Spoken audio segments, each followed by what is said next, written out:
kabar semuanya, sahabat Sutiono? Selamat siang, semoga semuanya dalam keadaan baik-baik saja ya. Terima kasih karena kita telah kembali lagi dalam podcast kesehatan RSUD Dr. Sutiono Blora.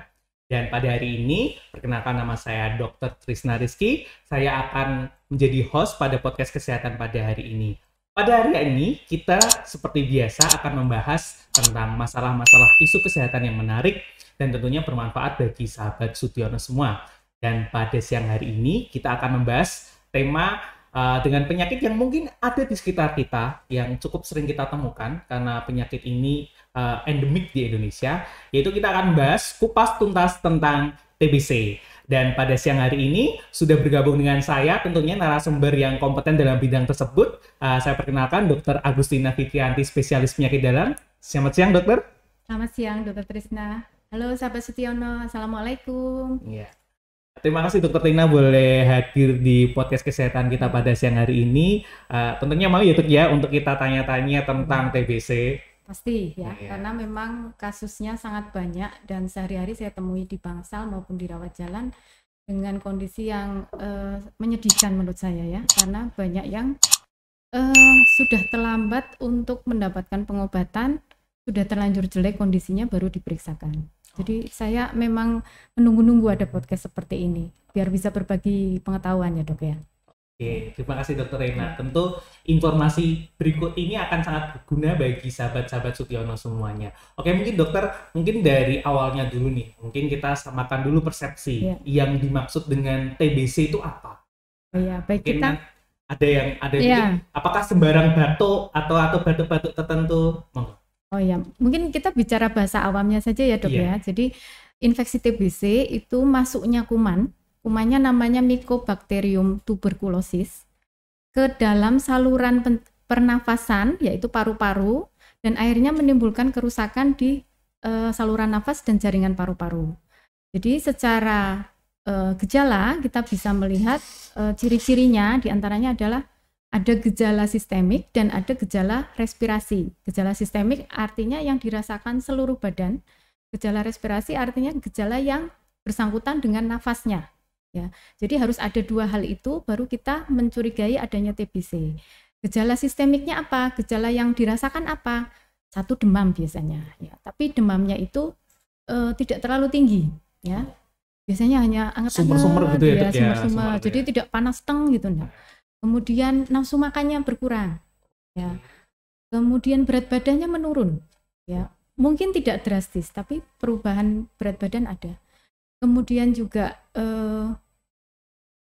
keringat biasanya sore hari, jadi dia kayak kedinginan, padahal orang-orang lain pada saat itu cuaca itu orang lain nggak bermasalah, aja, gitu. Tapi dia merasa dingin.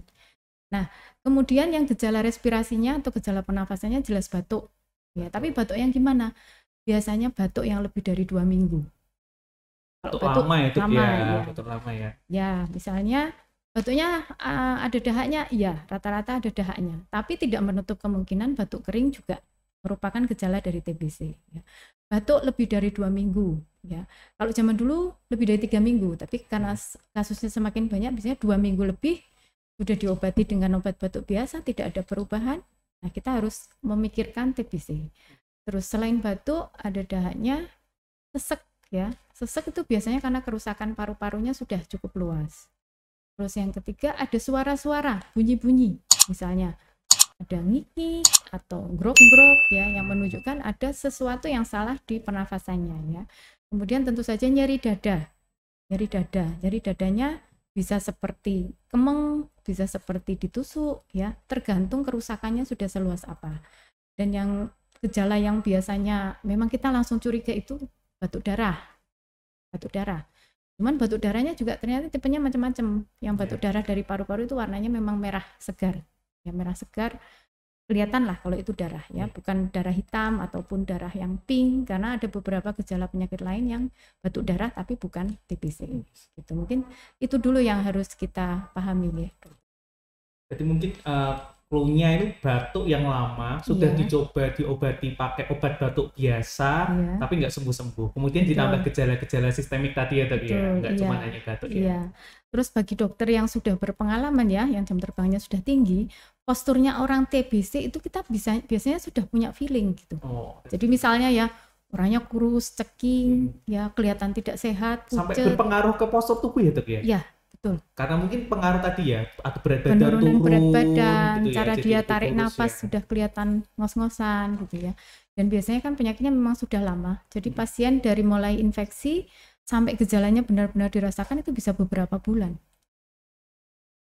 Saya dengar-dengar juga untuk pengobatan TBC ini nggak bisa singkat ya, memang ada durasi waktu yang cukup lama bagi orang awam Iya. mungkin untuk pengobatan tersebut. Terapi TBC kira-kira seperti apa dok untuk Ya. gambaran awalnya dulu? Baik, jadi saya harus memberikan informasi dulu bahwa TBC itu bisa disembuhkan.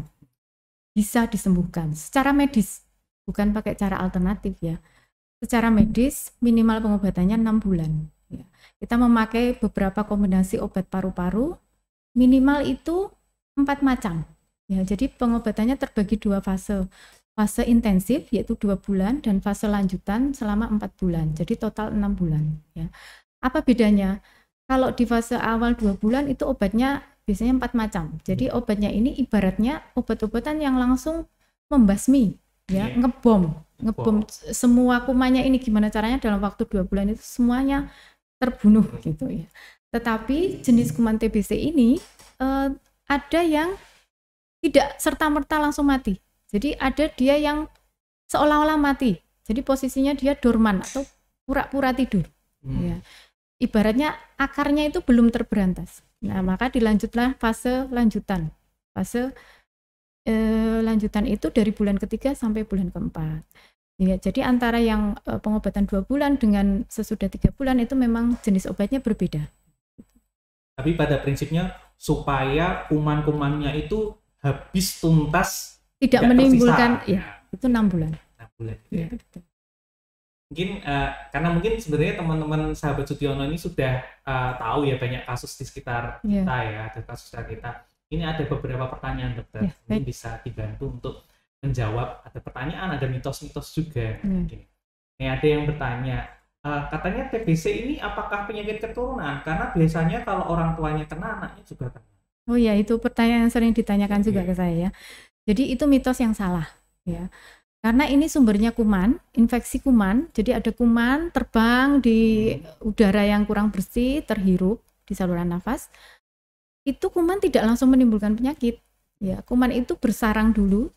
Kalau daya tahan tubuh orang tersebut baik, daya tahan tubuh kekebalannya bisa membasmi sebelum kuman itu berkembang. Tapi kalau si orang tersebut daya tahan tubuhnya rendah, misalnya orang yang kurang gizi, ya, orang yang punya sakit HIV misalnya ya, orang yang punya diabetes, itu daya tahan tubuhnya tidak mampu membendung serangan awal dari TBC. Barulah dia berkembang, ya. Sehingga tidak ada hubungan antara keturunan dengan penyakit ini, ya. Siapapun yang kena kuman ini kemasukan berisiko untuk terjadi TBC, ya. Tapi tidak semua yang kemasukan kuman otomatis terinfeksi. Kalau anak muda bagus, kekebalannya cukup. Kuman yang masuk cuma sedikit langsung dihantam oleh kekebalan tubuhnya, mati kumannya. Ya nggak sampai, iya. Nah, cuma apa sih kok sampai mitosnya jadi keturunan? Ya karena antara keluarga itu biasanya tinggal di lingkungan yang kurang lebih sama. Jadi misalnya rumahnya itu sempit, pengap, kebersihannya kurang. Kalau satu kena, satunya beresiko. Ya, yang satunya nggak diobati, batuk-batuk terhirup anggota keluarga yang lain, ya pasti kena. Gitu. Jadi bukan di keturunannya ya, tapi faktor lingkungan dan sama ketahanan tubuhnya. Karena TBC ini termasuk penyakit menular ya, lebih tepatnya ya, bukan menular, keturunan, bukan tapi keturunan.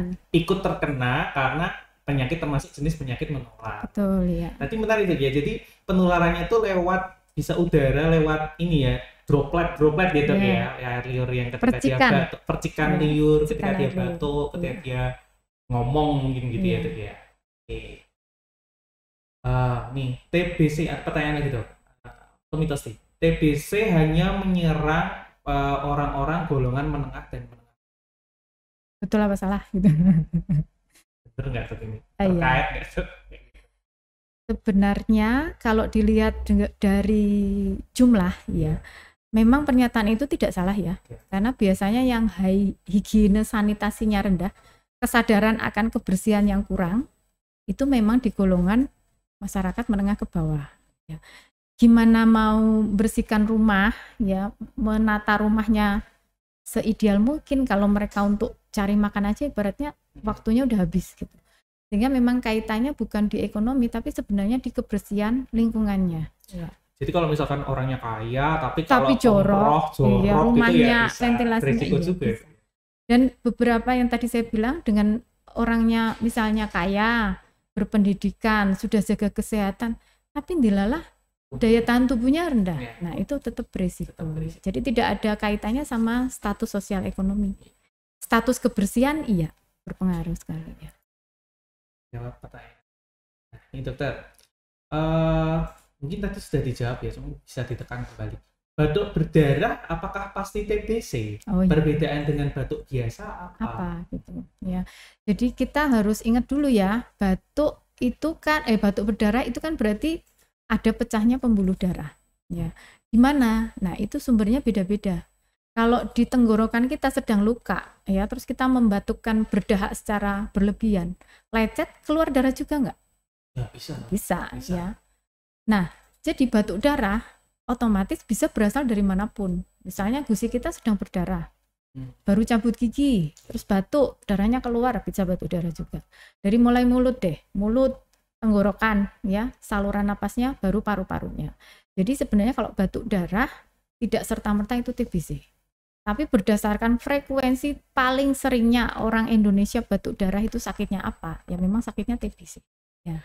Tapi penyakit lain yang masih ada tumor paru, ya, gagal jantung yang berat, ya, yang sampai pecah pembuluh darahnya di paru-paru karena terisi cairan, itu batuk darah juga. Terus yang sering juga kadang cuma karena berdahaknya terlalu kenceng, ya, terlalu kenceng, terlalu bersemangat membatukkan, akhirnya keluar darah juga. Terlalu bersemangat untuk batuk ya, betul. Sampai melukai. Dan itu biasanya memang karena batuk darah itu pasien ke dokter. Bukan misalnya dia batuk 3 minggu nggak sembuh-sembuh terus dia memeriksakan, enggak, dia lebih takut karena batuk darahnya. Yang penting periksa itu ya, jangan sampai nggak diperiksakan ya. Iya, lebih baik overthinking. Kalau untuk masalah kesehatan ya lebih baik overthinking, ini batuk darahnya kenapa nih, daripada nggak apa-apa, tapi tiba-tiba ternyata di ronsen sudah parah. Ya, dokter. Oke, ini pertanyaan selanjutnya nih. Obat TBC, tentang obat TBC. Yang pertama, efek samping obat TBC apa sih, Dok? Apakah benar obat-obat TBC itu bisa merusak ginjal? Kalau minum obatnya sekali minum banyak, 4 butir, 3 butir gitu. Ya, efek samping itu untuk obat TBC, namanya obat bahan kimia, tetap ada efek samping ya. Tetapi kita kategorikan juga ada efek samping ringan, samping berat, sampai efek samping yang sangat berat sehingga kita harus menghentikan obatnya. Ya.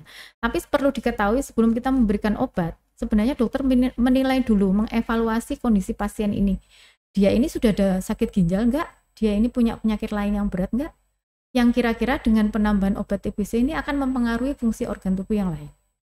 Sehingga dokter bisa memperkirakan dosis yang akan diberikan. Kembali ke efek samping tadi ya, kalau yang ringan biasanya itu 2 minggu awal minum obat itu gejalanya mual. Ya, karena obatnya banyak. Ya. Gejalanya mual. Yang kedua, sesudah minum obat pasti air kencingnya berubah warna menjadi merah. Ya, karena ada obat namanya rifampicin itu, Dok, warnanya merah. Cuman ini tidak berbahaya.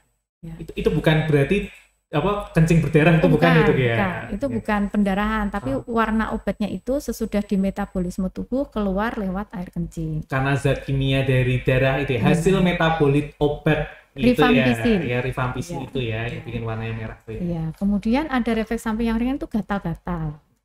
Gatal-gatal itu kalau ringan ya paling beberapa hari minum obat sudah bisa menyesuaikan, badannya menyesuaikan, dia nggak masalah. Tapi kalau gatal-gatalnya benar-benar berat, biasanya kita tambahkan anti alergi. Nah, efek samping yang ringan apa? Efek samping yang ringan itu gangguan liver. Jadi nanyanya ginjal ya, karena ginjal. Awam itu kalau obat ginjal gitu. Padahal sebenarnya obat itu lebih banyak lewat di metabolisme di liver dulu, terus sisa pembuangannya baru lewat ginjal. Ya, sehingga sebenarnya organnya nggak cuma ginjal, tapi liver. Sehingga kalau pasien dari awal livernya terganggu, kita nggak bisa langsung ngasih obat TBC. Kita perbaiki dulu, dinilai dulu. Ada batasan laborat di mana kita boleh ngasih, ada yang kita harus tunda dulu. Ya. Nah, kalau sebelumnya dia normal livernya, terus minum obat, habis itu kok muntahnya nggak ketulungan ibaratnya, sampai minum nggak bisa, muntah-muntah, tiba-tiba matanya kuning, kulitnya kuning, nah itu bahaya. Ya. Jadi itu sebenarnya efek samping yang memang bisa terjadi, tetapi dokter nggak bisa memprediksi. Ini pasien ini bakal kena nggak efek seperti itu. Nah, itulah fungsinya dokter minta kontrol pasien yang sedang minum obat TB untuk datang periksa, misalnya beberapa minggu lagi datang ya, kita lihat efek sampingnya. Gitu. Evaluasi itu ya, evaluasi hasil terapi. Betul, apakah sudah pas atau ada tidak. efek samping tidak diinginkan tadi. Nah, kalau sudah terlanjur ada gangguan liver gimana? Nah, dokter juga punya acuan. Oh, laborat bilirubin sekian, SGOT, SGPT sekian. Ini udah bahaya nih, nggak boleh. Jadi kita stop dulu obatnya. Nanti kita tunda dulu, perbaiki liver, nanti masuk lagi. Tapi dengan dosis yang sudah disesuaikan. Kembali ke pertanyaan ginjal ya. Tadi kan tanyanya ginjal. Ada nggak obat yang ini, yang mengganggu ginjal? Ada. Namanya streptomycin, tapi kulit injeksi. Itu tidak diberikan di pengobatan awal. Itu biasanya diberikan lini kedua. Jadi pilihan obat sesudah obat yang pertama ini nggak mempan. Nah, karena streptomycin itu mengganggu ginjal, jadi memang memastikan dulu pasiennya nggak punya sakit ginjal baru diberikan. Ya, tapi streptomycin ini tidak diberikan rutin untuk pasien TBC. Kalau yang obat paket dari pemerintah itu tidak mengganggu ginjal. Tapi efek samping memang tetap harus dipantau. Ya, jadi tidak perlu ragu kalau diobati dengan obat TBC. Nah, pasti dokter pun juga sudah memikirkan matang-matang kalau ada efek samping yang kira-kira muncul, dan makanya pentingnya evaluasi itu ya dok ya. Jangan sampai putus untuk kontrol ya. Dan merasa biasa, alah cuman obatnya itu doang sih, gitu ngapain ketemu dokter. Karena gini dok, ada satu lagi biasanya itu pasien merasa pas awal-awalnya batuk kenceng-kenceng, dan dapat obat nih dari TBC, obat TBC, gejalanya reda, turun drastis sampai nggak batuk. Kemudian merasa udah nggak ada gejala, ya udahlah aku nggak usah kontrol, memutus obat sendiri. Ngapain aku minum obat? Nah gitu. Itu kira-kira gimana dok? Kalau memutus kayak itu bahaya nggak sebenarnya? Ya bahaya. Tadi kan saya sudah jelaskan. Ada obat di fase awal tuh kayak ngebom ya. Jadi jumlah kuman hidup itu turun drastis. Ya. Tapi ingat masih ada kuman yang dorman. Atau yang dalam kondisi tidur. Kondisi pura-pura tidur. Nah, ya. Kalau kita nggak teruskan pengobatan, yang tidur ini bisa aktif kembali. Aktif, berkembang biak, jumlah kumannya tambah banyak, ya kan? Akhirnya nanti penyakitnya tidak jadi sembuh, tapi masih terus rusak jaringan paru-paru. Sehingga dari awal kita memberikan obat, itu dokter pasti akan bilang ini minimal 6 bulan ya. Gitu. Kenapa? Karena begini. Nah kadang ini pasiennya ngeyel. Ya. Udah nggak apa-apa kok, ngapain gitu. Ya. Dan terus kalau nggak diteruskan putus gitu, namanya putus pengobatan. Biasanya itu beberapa bulan kemudian dia kumat lagi. Gitu. Dan bahayanya ini itu ya, saya dengar bisa jadi resisten obat. Ya, resisten atau bahasa awamnya kebal. Ya misalnya dari awal kita kasih obat A, B, C, D. Lini pertama. Kita kasih bagus, 3 bulan stop. Nanti kambuh lagi di bulan ke-8. Kita kasih obat A, B, C, D lagi. Mungkin yang obat A sama B sudah nggak mempan, namanya resisten. Nah itu yang kita takutkan. Jadi yang rugi bukan dokternya, yang rugi pasiennya ya. Oke dok, terkait tentang obat-obatan TBC tadi ya, kan 6 bulan ya. Kalau kategori putus itu gimana dok? Dikatakan sebagai putus obat itu gimana? Apakah tidak minum obat 1-2 hari saja itu sudah bisa dikatakan putus obat dan harus ngulang obat 6 bulan atau yang seperti apa dok? Ya baik. Sebenarnya itu tetap tidak ada harus 1 hari nggak minum, lupa atau ketiduran terus ngulang, enggak juga. Sebenarnya itu biasanya dokter benar-benar mempertimbangkan putus itu kalau lebih dari 7 hari. Jadi tapi ini maksudnya gini ya, kita kan mengedukasi pasien itu kan jaga nih, ya jangan sampai telat terus diremehkan gitu. Alah nggak apa-apa lah, baru telat 3 hari nggak apa-apa, enggak gitu juga gitu. Jadi kalau misalnya sesudah putus seminggu, kurang dari seminggu biasanya bisa kita lanjutkan. Tapi kalau sudah 2 minggu, apalagi lebih dari 2 minggu, kita harus evaluasi lagi. Iya, jadi cek dahaknya lagi atau ronsen ulang. Ya, kalau memang ternyata putusnya lama, 1 bulan lebih, paru-parunya di ronsen masih penuh dengan flek putih-putih gitu, ya mau nggak mau kita ngulang lagi dari awal. Gitu. Tapi memang kita edukasi, kita ngasih tahu ke pasien biar waspada itu jangan sampai putus ya obat sehari pun gitu ya, karena lebih baik jagani gitu daripada pasiennya yang rugi gitu. Iya. Karena yang rugi pasien ya. Yang Sekali rugi lagi pasien, balik lagi. bukan dokter. Bukan dokter. Dokter sudah menangani kasus ini kan berkali-kali. Sudah tahu tipikal pasien mana yang ngeyel, mana yang enggak gitu. Jadi sudah bisa memprediksi lah. Gitu.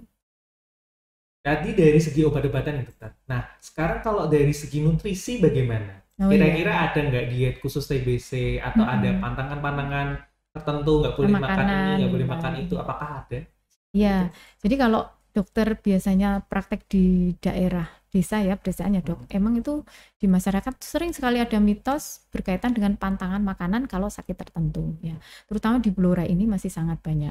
Nah, yang sering saya temui di lapangan itu udah orangnya sakit-sakitan, kurus, makan nggak mau, pantangannya banyak.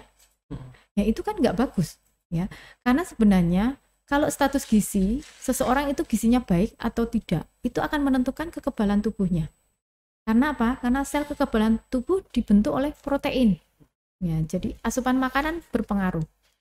Gejala awal TBC adalah nggak mau makan berkurang, berat badan turun, otomatis status gizinya akan turun.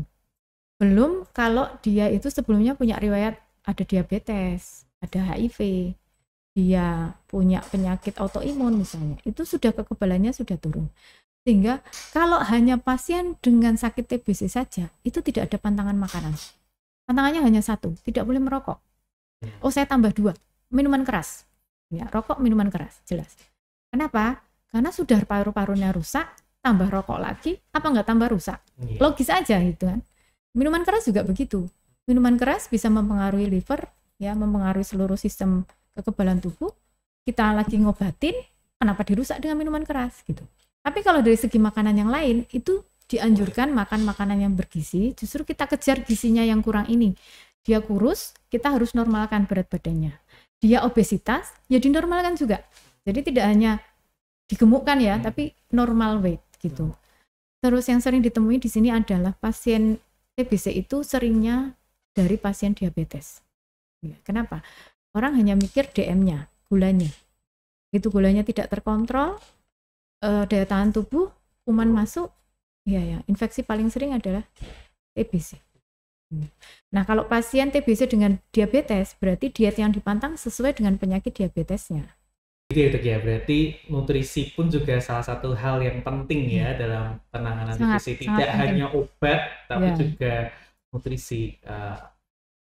Kemudian tadi ya, masalah gula ya, sakit gula ya, terkait tadi masalah sistem imun ya, berarti terkait sistem imun dari pasien TBC itu sendiri. Oke dokter, ada pertanyaan, orang sakit TBC itu boleh dijenguknya kapan ya? Begitu. Karena memang TBC ini menular, kita belum ngomongin penularan ya dok ya. Penularannya memang lewat batuk, lewat cipratan air ludah ya, jadi sistem respirasi.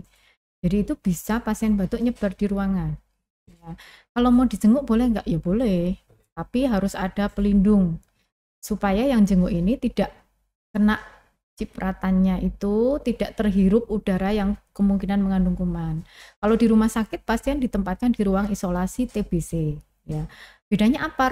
Ruangnya isolasi itu dikasih sistem udara ya, aliran udara disedot, udaranya dibuang keluar supaya kuman yang ada ini tidak ngendap di dalam, tidak terhirup oleh orang.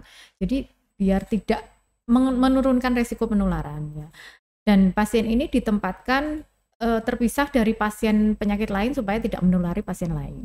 Mirip-mirip COVID ya, tapi kalau COVID kan sangat infeksius. Kalau ini lebih rendah sedikit infeksiusnya, mudah menularnya lebih sedikit dibandingkan COVID. Sehingga boleh dijenguk, tapi yang nunggu pasiennya sama yang jenguk ini pakai masker. Pasiennya pakai masker juga? Iya dong, justru pasiennya pakai masker. Kenapa? Karena dia bicara, dia batuk supaya nggak nyebar langsung ke udara.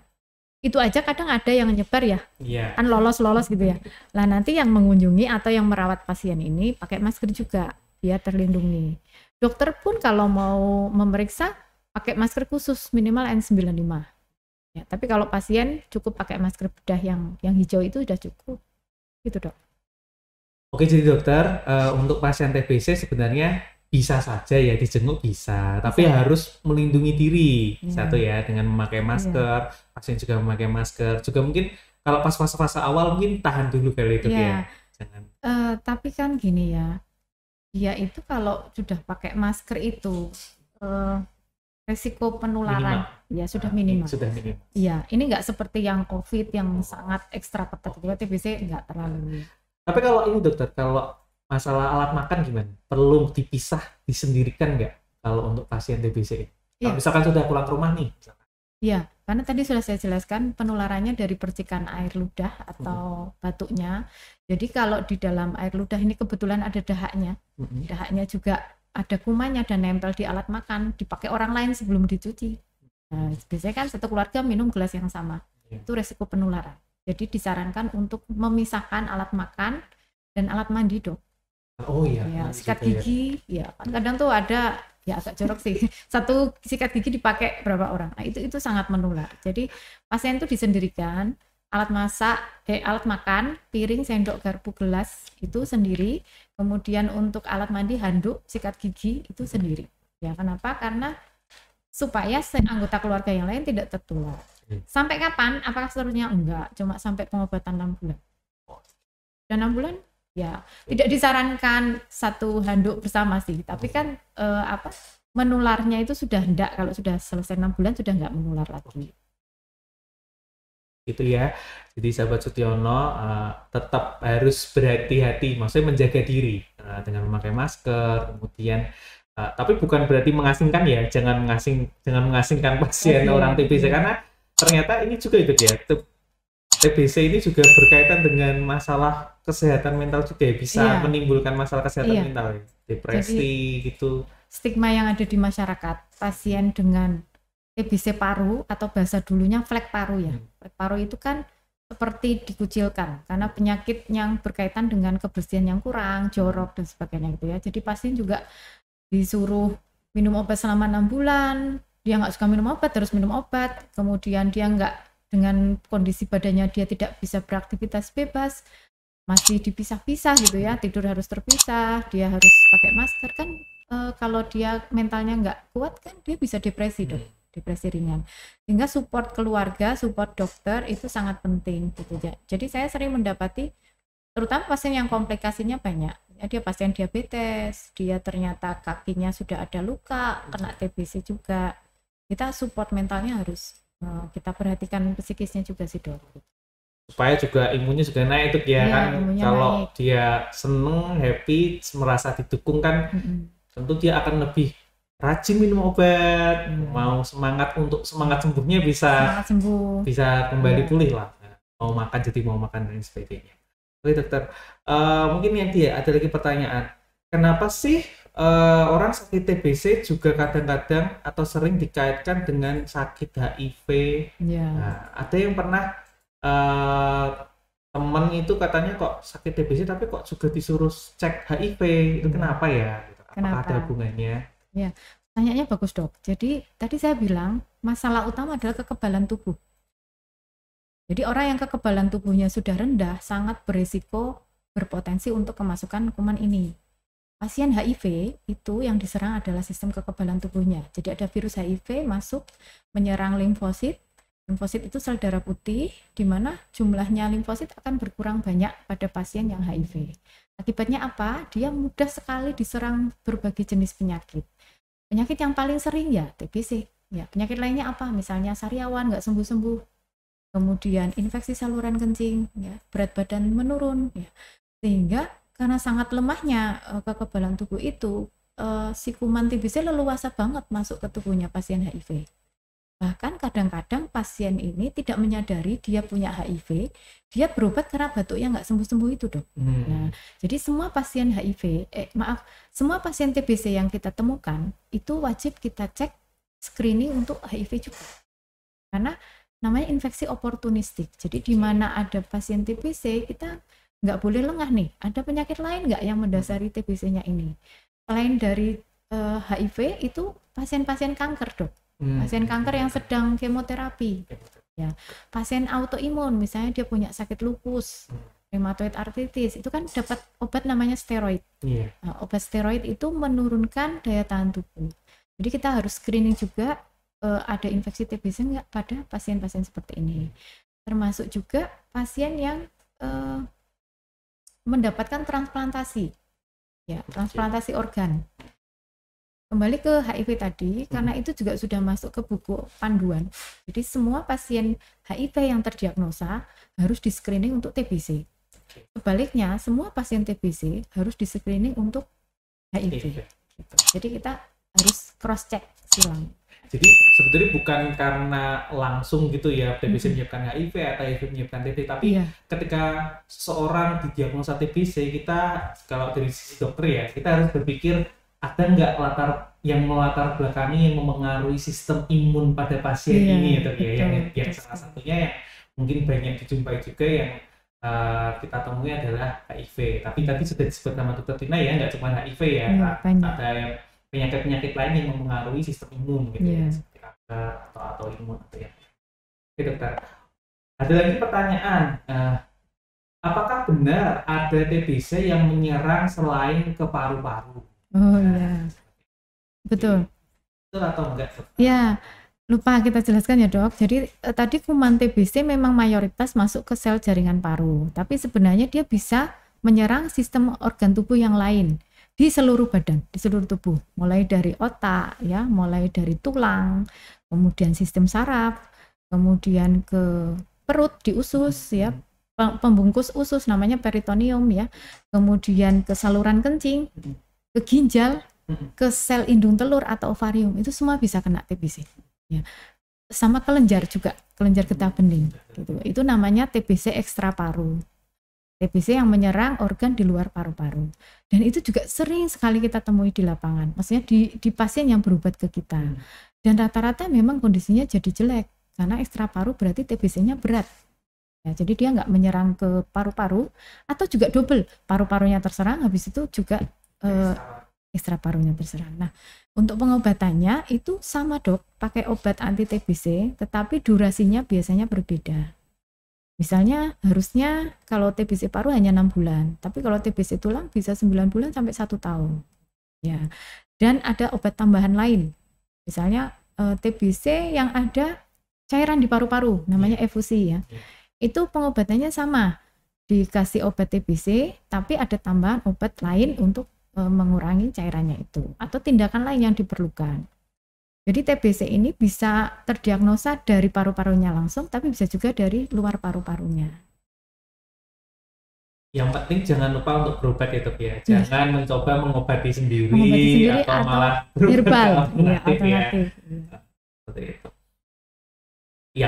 Yang tentunya belum ada bukti medisnya ya, pengobatan-pengobatan yang belum ada bukti medisnya seperti itu.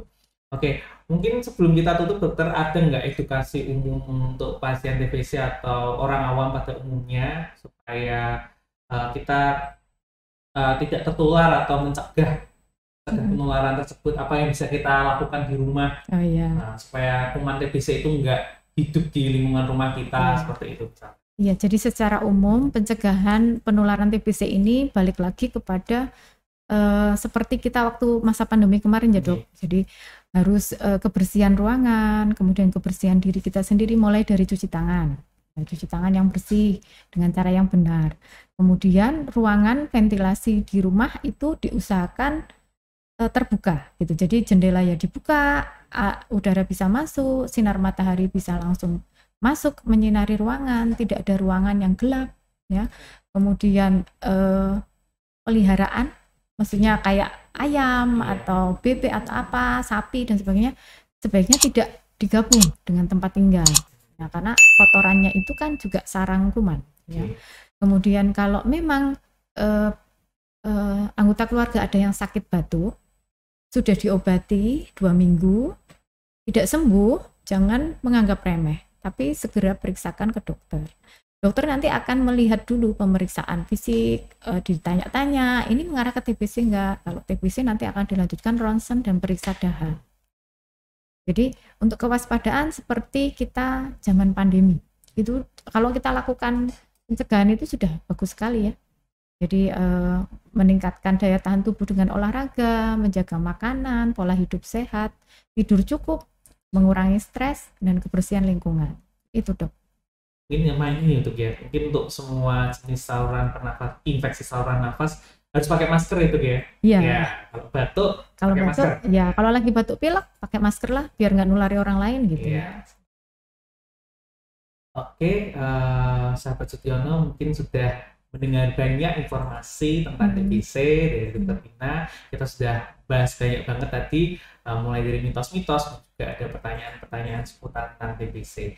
Jadi, sahabat Sutiono, jika merasakan gejala-gejala yang tadi sudah disebutkan, jangan panik, jangan takut, jangan langsung down, periksa dulu ke dokter, berobatlah, nanti akan diperiksa, ada alur-alurnya, dan jika memang didiagnosa dengan TBC atau penyakit yang lain, mari sahabat Sutiono untuk tekun, untuk rajin minum obatnya, jangan putus. Kalau misalkan dapat obat TBC harus pengobatan 6 bulan, ya jangan sampai terputus, karena cukup lama ya. Betul ya, mungkin ada, mungkin dan keluarga sekitar, bagi sahabat-sahabat Sutiono mungkin saudaranya ada yang sakit, tetap berikan dukungan, jangan memberikan stigma negatif, jangan dikucilkan. Tapi tetap waspada dengan menjaga diri, proteksi, memakai masker, menjaga kesehatan kita, merawat tubuh kita dengan makan makanan yang bersih dan berolahraga teratur.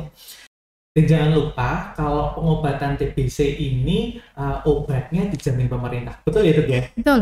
Jadi tidak usah ragu ya. Baik punya BPJS maupun tidak BPJS, kalau pasien terdiagnosa TBC itu di puskesmas dan rumah sakit pemerintah ada obat paket dari pemerintah namanya FDC, Fixed Dose Combination, obat anti tuberkulosis ya. Itu bisa diberikan kalau diagnosanya sudah tegak selama 6 bulan ya, dan pasien tidak, untuk obat itu tidak dipungut biaya. Untuk pemeriksaan dahak pun gratis ya, jadi bisa di puskesmas terdekat maupun di rumah sakit. Dan tentu saja Rumah Sakit Dr. Sutiono ini juga sudah berafiliasi itu ya dengan program tersebut, sudah ada program tersebut juga dengan puskesmas jejaringnya juga sudah memiliki program tersebut ya. Terima kasih untuk sahabat Sutiono, terima kasih untuk Dr. Tina. Sama-sama, dengan senang hati. Sudah hadir di sini di podcast kesehatan pada hari ini, informasinya sangat bermanfaat dokter. Semoga ilmunya, informasi yang diberikan juga bisa menjadi amal buat dokter. Amin, dan bermanfaat buat kita semua. Ya, ada pesan dokter mungkin untuk penutup? Untuk pasien-pasien TBC yang sedang menjalani pengobatan, saya harap agar tetap semangat ya, karena optimis atau semangat sembuh itu sudah separuh sembuh ya. Jadi tidak cuma obat ya, harus keyakinan, optimis, semangat untuk menjalani pengobatan, insya Allah bisa sembuh.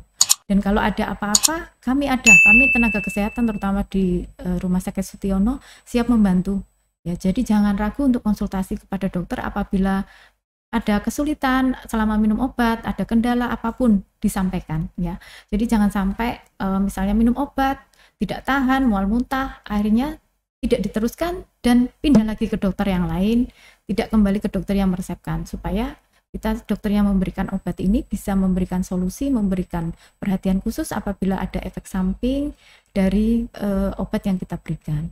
Dan tetap semangat karena insya Allah bisa disembuhkan untuk obat penyakit TBC ini. Mungkin begitu dokter. Terima kasih Dr. Tina, sahabat Sutiono. Demikian untuk podcast kesehatan kita pada hari ini. Terima kasih telah mengikuti podcast kesehatan pada siang hari ini. Semoga informasi kesehatan pada hari ini yang sudah disampaikan Dr. Tina bermanfaat bagi sahabat Sutiono semua. Dan jangan lupa bahwa Rumah Sakit Dr. Sutiono, sahabat karib di kala sakit, sahabat dekat di kala sehat. Sampai jumpa pada podcast berikutnya ya. Sampai jumpa.